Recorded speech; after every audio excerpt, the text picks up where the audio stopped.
오늘의 사연 읽어드리겠습니다. 저는 언니만 둘 그리고 동생이 5인 말 그대로 딸부잣집에 선도 안 보고 데려간다는 셋째로 태어났습니다. 저는 어릴 적부터 언니와 동생들 때문에 늘 양보를 해야 했고 가지고 싶은 것이 있어도 형편이 넉넉하지 못해서 부모님께 말을 할 수가 없었어요. 부모님은 형편도 좋지도 않으면서 저희들 생각은 전혀 안 하셨는지 계속 동생들을 낳으셨어요. 딱히 아들을 원하는 것도 아니었다고 하는데 딸을 8명이나 낳을 정도이면 누가 봐도 아들을 원한 것이 아닌가 싶은데 부모님은 전혀 아니라고 하더군요. 부모님은 그렇게 8명의 자식을 낳고도 9째를 바라셨습니다.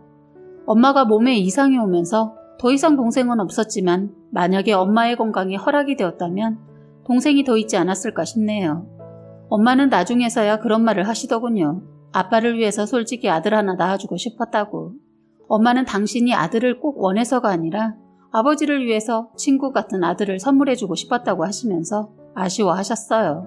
엄마가 아버지를 생각하는 마음도 알겠고 아버지가 엄마를 생각하는 마음 또한 알겠지만 저희는 그런 부모님 때문에 가지고 싶은 것도 참아야 했고 먹고 싶은 것이 있어도 참아야 했어요.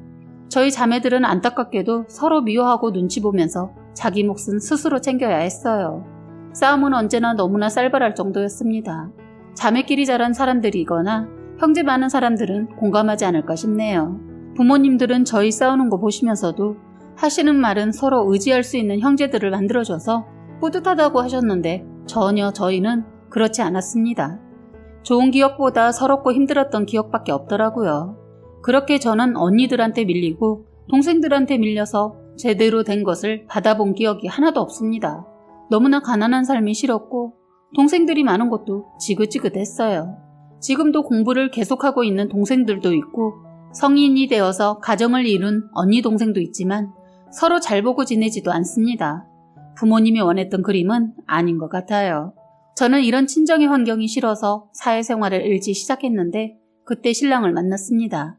신랑은 저와 3개월 연애를 했을 때 청혼을 했는데 그때 고민도 많이 되었지만 그때는 친정의 가난한 대식구들보단 너무나도 비교가 되는 단란한 신랑집 환경이 마음에 들고 젊은 시부모님 또한 마음에 들어서 청혼을 받아들이고 만난 지 6개월 되던 해에 어린 나이인 23살에 결혼을 했습니다. 신랑도 1살 많은 오빠였는데 성실하고 생활력도 있었고 무엇보다 시댁 쪽에 돈이 많아서 시부모님이 도움을 주셔서 힘든 줄 몰랐습니다. 처음엔 결혼 반대하시면서 아무것도 안 해주신다 하더니 다 해주시더라고요. 그렇게 결혼 생활을 시작하면서 저는 제가 할 수 있는 만큼 최선을 다하고 살았어요. 결혼해서 살아보니 친정과 시댁이 아주 기본적인 비교가 되는 일상은 저희 친정은 밥 한 번 먹고 나면 식당 단체 손님 받은 것처럼 싱크대에 그릇을 다 담가둘 수 없을 정도입니다.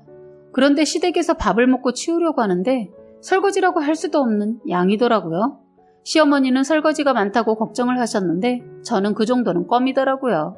저는 시댁에서 밥 먹고 설거지하는 것이 마치 소꿉장난하는 것처럼 느껴졌습니다. 어머님은 제가 살림을 너무 쉽게 하는 것을 보고 칭찬을 아낌없이 해주셨죠. 어린 나이에 칭찬을 받으니까 그땐 그게 왜 그렇게 좋은지 더 열심히 했었습니다. 사실 살림하는 거나 부모님께 하는 거 힘들지 않아서 제가 희생하게 되어도 즐겁게 받아들이고 살았습니다. 친정 살림에 비하면 일도 아니었기 때문에 힘들진 않았는데 어머님의 행동 때문에 이 모든 생활이 엉망이 되어버렸어요. 그동안 어머님은 저를 부려먹기 위해 쇼를 했더라고요. 저는 그것도 모르고 열심히 최선을 다했네요. 바보같이. 어머님이 제가 시댁에 온 줄도 모르고 친구랑 저의 헌담을 짓거리고 있는 것을 듣기 전까지는 가족을 위해 혼자 희생한 것쯤은 그딴 거 손해라고 생각해 본 적이 없었는데 시어머니의 말을 듣는 순간 바보 짓이었음을 깨닫게 되었죠. 시어머니는 제가 신랑이랑 온 줄도 모르고 친구에게 통화 중이었는데 어머님이 하시는 말이 정미야, 우리 며느리는 살림하는 거 타고났다. 그때까지는 저를 칭찬하는 줄 알았어요. 그런데 다음 말이 저희 가슴에 비수를 꽂았어요. 얘는 조금만 칭찬하면 뭐든지 다 해준다. 못 사는 집안에서 자라서 그런지 우리가 하는 일은 일로 생각하지도 않아. 야, 설거지가 한가득인데 금방 뚝딱 해주어 버리더라. 우리 며느리는 말만 잘 구슬려서 부려먹으면 돼. 그래서 요즘 나 너무 편해. 어린 나이에 결혼한다고 했을 때는 아들 죽일 놈 하면서 패줬는데 내가 50에 이렇게 호강을 하면서 살 줄은 몰랐다 야 하더군요. 정말 기가 막히고 코가 막혀서 할 말이 없더군요. 만약에 그 말을 혼자서 들었으면 제가 억울해서 죽을 뻔했어요. 시어머니는 가끔 보면 자기가 말을 해놓고도 안 했다고 거짓말도 하거든요. 저는 시어머니가 하는 말을 다 듣고는 그 자리를 피하지 않고 제가 있음을 헛기침으로 알렸습니다. 신랑은 상황을 파악하고 안절부절하고 시어머니는 저를 보는 순간 얼굴이 굳어지면서 얼굴색도 벌겋게 달아올랐더라고요. 시어머니는 저한테 어디까지 들었냐고 묻고 싶은 표정이더군요. 저는 시어머니가 답답해할까봐 바로 묻는 걸 기다리지 않고 장봐온 것들을 시댁 거실에 던져버리면서 시어머니한테 말했습니다. 이제 2번 다시 같이 밥 먹을 일 없을 것 같네요. 이것들 알아서 해먹던지 버리든지 하세요. 제가 그동안 참 어리석었어요. 그렇죠? 저는 새로 만난 가족한테 정말 많은 사랑을 주고 싶어서 아낌없이 드리고 노력했는데 결과가 이런 거였네요. 저는 이제부터 어떠한 노력도 함께할 시간도 만들지 않을 거예요. 이 시간 이후로는 신랑만 보고 살 거라고요. 만약에 이 사람이 부모를 택한다면 이혼도 생각하겠습니다. 했더니 시어머니 노발대발하면서 대려 적반하장으로 욕을 하면서 배움이 어쩌고 저쩌고 없이 자라서 하는 짓이 거지 같다 하더군요. 저 정말 거지 같은 게 뭔지 제대로 보여줬습니다. 거지 같다는 말이 저를 자극했던 것 같아요. 저는 성질을 참지 못하고 이혼을 생각하고 시어머니 멱살을 잡았습니다. 다시 말해보세요. 지금 뭐라고 하셨죠?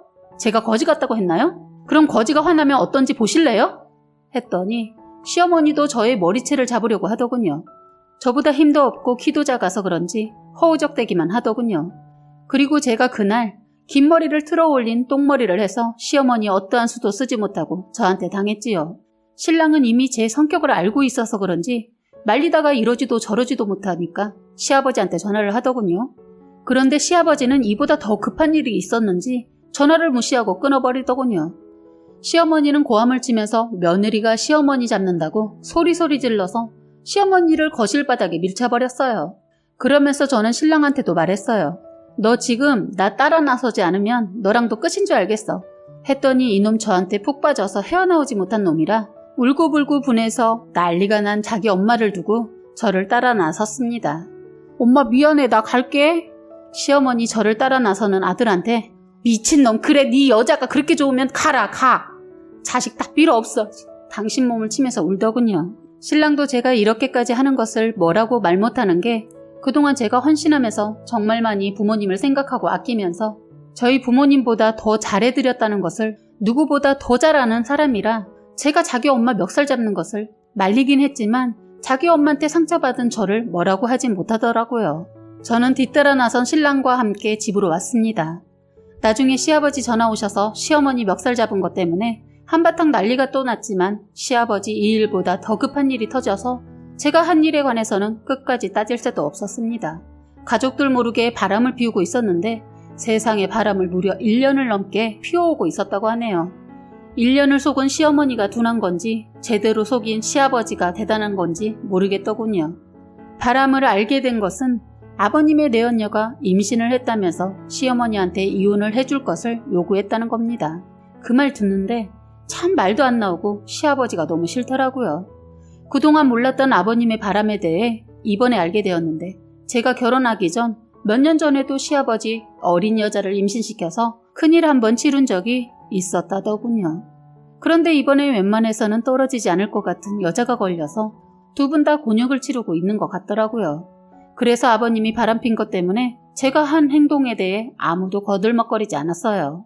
솔직히 처음엔 시어머니가 저한테 한 짓 생각하면 험담 좋아하는 시어머니 이참에 당해봐라 하는 식으로 두고 지켜보면서 남의 집 불구경하듯 쳐다만 보고 싶었지만 이러다 시아버지 재산 다 날리고 나중엔 신랑까지 곤란해질 것 같아서 악바리인 제가 나서서 모든 것을 해결했습니다. 꽃뱀이었던 이 여자, 아버님을 끊임없이 제대로 사기를 치면서 그동안 우려먹었더군요. 사기를 작정하고 덤빈 것 같은데 멍청한 건지 아니면 어머님과는 전혀 다른 이미지와 미모에 반하셨는지 어떻게 뻔히 보이는 사기를 당하시고 계셨는지 이해할 수가 없었어요. 정말 어처구니 없는 일들이 있었는데도 아버님 그 여자한테 콩꽃을 씌웠는지 보이는 것이 없었나 봐요. 꽃뱀한테 아버님이 제대로 올감해져서 그동안 당한 것이 수도 없이 많더라고요. 이 여자도 아버님이 제대로 걸린 것 같았는지 이번엔 마지막이라고 생각하고 정말 사고를 어마어마하게 치려고 작정을 했더군요. 한 방 먹이고 끝내려고 했던 모양인데 인연 저한테 재수없게 걸린 거죠. 저는 있는 수 없는 수 다 동원하고 지인들 불러 모아 이 꽃뱀을 제대로 잡아서 경찰에 넘겼습니다. 임신도 거짓으로 밝혀지면서 깔끔하게 정리해드렸어요. 그 이후로 시어머니 시아버지 저를 대하는 태도가 180도 바뀌시더군요. 시어머니는 제가 시아버지 여자 정리해주고 재산까지 지켜줘서 멱살 잡은 거 다 묻어버린다고 하시더군요. 본인이 잘못했다고 하면서 부엌엔 저를 얼씬도 못하게 하고 저를 위해서는 목숨도 내줄 것처럼 하셨어요. 제가 그런 걸 바라고 한 것은 아니지만 어쨌든 그나마 남은 아버님 재산 다 지켜드리고 그 여자까지 떼어놔줬으니 이 정도 대접은 받을 수 있지 않나 싶어서 해주는 거 다 받았습니다. 그런데 아버님 개벌은 남 못 준다고 한동안 잠잠하더니 또 바람을 피우시대요. 이번에는 제가 나서서 어머님한테 이참에 이혼을 해버리라고 했습니다. 바람기는 평생 못 고치니까 어머님도 같이 바람을 못 필 것 같으면 그냥 이혼하고 연애하면서 마음 편하게 사시라고 이혼을 권해드렸어요. 그런데 어머님, 아버님을 사랑하지도 않으면서 혼자서는 아무것도 못하는 사람이라 이혼을 어렵게 생각하고 있더군요. 그래서 날 잡고 시댁에 가서 두 분께 아버님, 이참에 그냥 이혼을 하세요. 어머님보다 다른 여자가 더 좋으시잖아요. 질질 끌지 말고 그냥 이참에 깔끔하게 이혼하세요. 왜 정이라는 핑계를 대시면서 같이 사는 거예요? 너희 시엄마, 나 없이는 아무것도 못한다. 그건 모르죠. 어머니 생각은 어떠세요? 어머님이 저를 흉보던 모습과는 전혀 다르게 우유부단하게 결정을 못 내리고 있더군요. 저는 그동안 부모님들한테 이런 식으로 말을 하지 않았는데 도저히 지켜만 봐서는 안 되겠다 싶어서 말했어요. 어머님, 저는 며느리가 아니고 같은 여자로서 얘기하는 건데요. 이렇게 살지 마세요. 저는 이 시간 이후로 부모님들 다시는 안 볼 거예요. 두 분이 이혼을 하시든 같이 사시든 알아서 하세요. 더 이상 바람 피우는 시아버지 보면서 살고 싶지도 않고요. 제 욕만 보시는 어머님과도 평생 같이 갈 수 없을 것 같아요. 두 분 일이니까 알아서들 하시고 나중에 다 정리되시면 저희들한테 연락 주세요. 두 분이 너무 답답해서 제가 나서서 헤어지는 게 답이라고 말하고 저는 신랑 손을 잡아 끌고 나와버렸습니다. 대식구인 친정식구 피해서 일찍 결혼했더니 시댁엔 다 큰 어른들이 문제더라고요.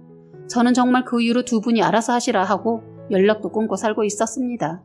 그런데 얼마 전에 어머님이 연락이 왔는데 합의 이혼을 하셨다고 하더라고요. 어머님이 이혼하고 저한테 전화한 것은 혼자서 어떻게 살아야 할지 막막해서 고민하다 저한테 전화했다고 하시더군요.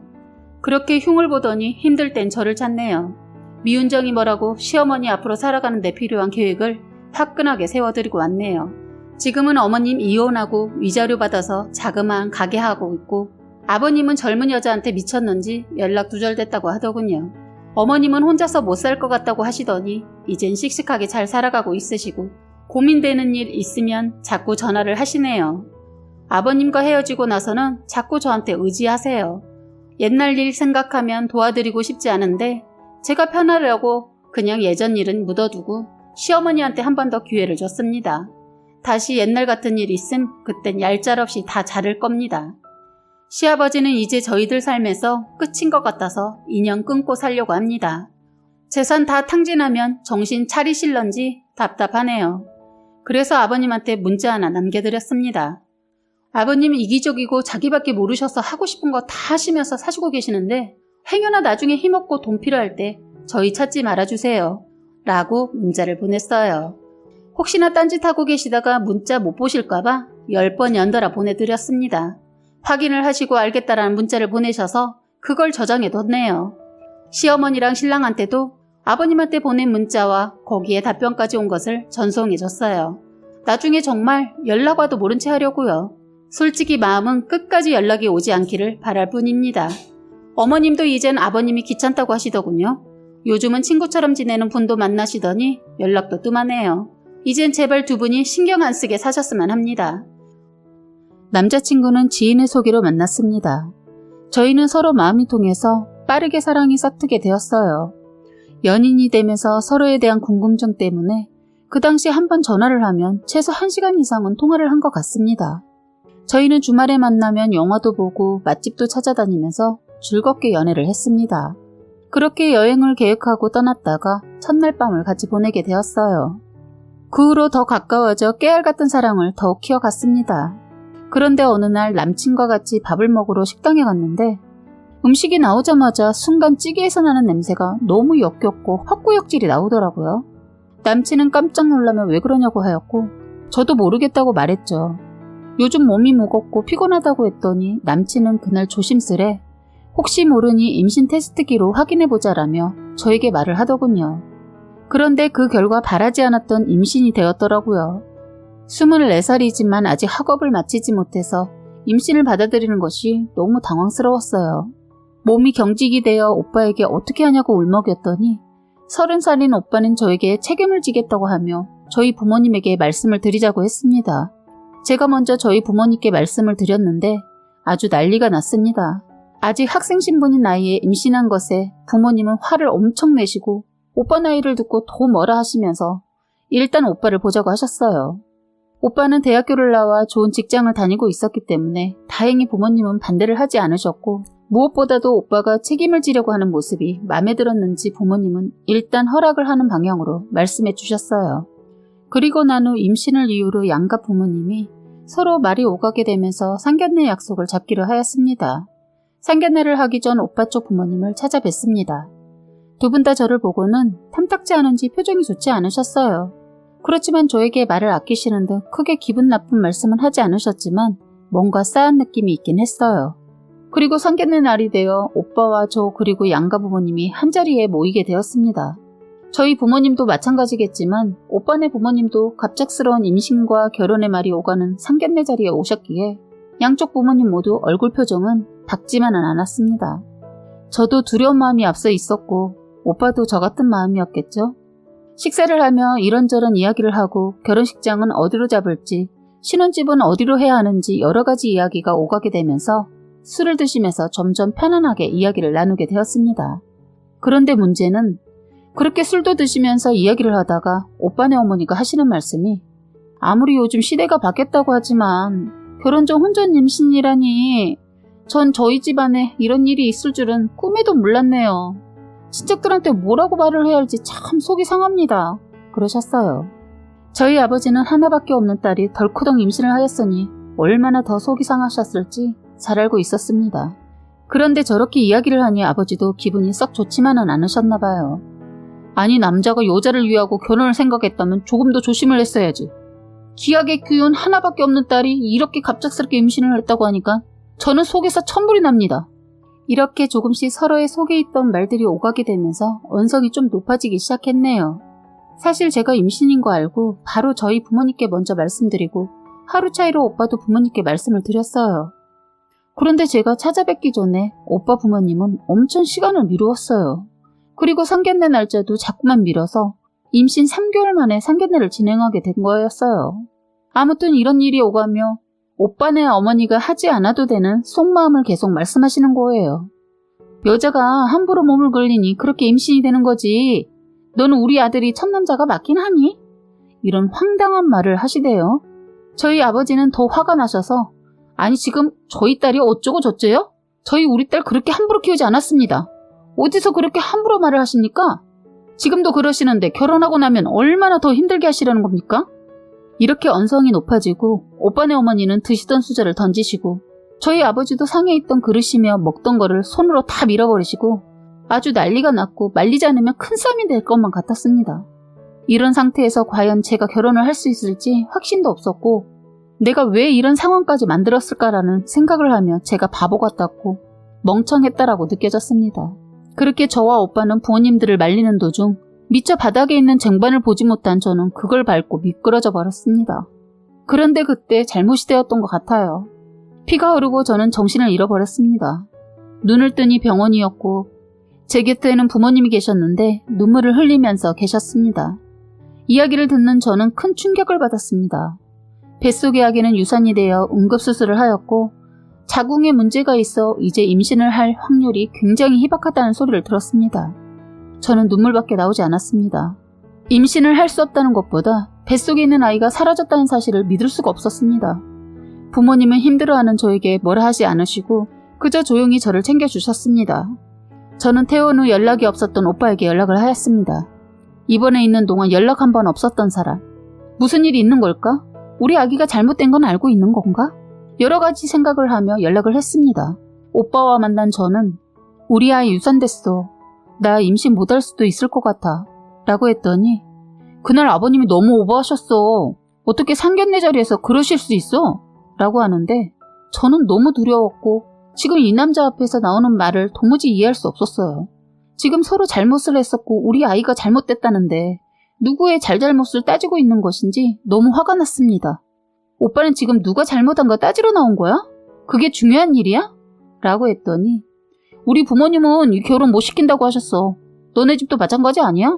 나도 이런 상황에서 결혼 못하고 어차피 애도 잘못된 판국에 결혼은 물 건너간 거야. 그리고 우리 더 이상 만나는 것도 아닌 것 같아. 헤어지는 게 서로를 위해 좋을 것 같다. 정말 이렇게 말하는데 이 새끼가 과연 내가 사랑했던 사람이고 결혼까지 생각했던 인간이었는지 미쳐버릴 것 같았습니다. 이 화를 어떻게 해야 할지 모르겠고 그냥 죽여버리고 싶었습니다. 저는 이제 임신도 못할 수도 있다는데 지는 그냥 이렇게 끝내버린다는 말을 하다니요. 지금 이게 다 누구 때문에 일어난 일인데 저는 이 개자식을 가만히 두고 있을 수가 없었습니다. 커피를 처마시고 있는 이 인간 머리를 잡아 일으켜 세우고 발로 걷어차기 시작했어요. 병신 같은 놈은 처맞고 있더라고요. 지가 잘못한 건 알고 있는 것 같았고 얼마나 이기적이라는 것도 분명 알고 있는 듯 했습니다. 저는 이대로는 화가 풀리지 않아 입고 있는 옷도 다 잡아 뜯어놓고 계속해서 발로 차고 주먹으로 얼굴을 때려줬습니다. 경찰에 신고를 하던가 말던가 제 힘으로 다해 때려주고 왔습니다. 그런데 이 자식이 미안하단 말은 절대 안 하네요. 이런 이기적이고 또라이 집구석에 시집 안 간 걸 다행이라고 생각은 들지만 저는 아직 분이 풀리지 않습니다. 아직 몸 상태가 좋지도 않아서 아직 어찌해야 할지 답이 없네요. 일단 몸을 추스리면 이 새끼 다니는 회사에 가서 다 떠벌리고 다니고 회사 가서 사무실 사람들 있는 데에서 다 말하고 다니려고 합니다. 이 쓰레기 같은 인간처럼 못 쓸 인간 보신 분들이 있을까요? 제 몸은 몸대로 망가지고 인간이 이렇게 한 방에 가는 것만 같아 우울증까지 올 것만 같습니다. 이제는 과연 제가 다른 누군가를 만나는 일이 가능할지 모르겠습니다. 솔직히 부모님 얼굴 뵙는 것도 너무 죄송하고 불효를 저지르는 것만 같아 죽고 싶네요. 그 집 부모들한테도 찾아가 다 뒤집어 엎어버리고 싶은 심정입니다. 결혼을 앞둔 분들이 있다면 배우자 부모가 어떤 인간인지 잘 보도록 하세요. 그 집 부모 인성이 쓰레기라면 자신놈 인성도 쓰레기일 확률이 높을 겁니다. 제 몸은 망가졌지만 개만도 못한 인간이랑 결혼 안 한 걸 다행으로 생각하려고 노력해 볼 것입니다. 오늘의 사연 여기까지였고요. 구독과 좋아요, 알림 설정 부탁드립니다.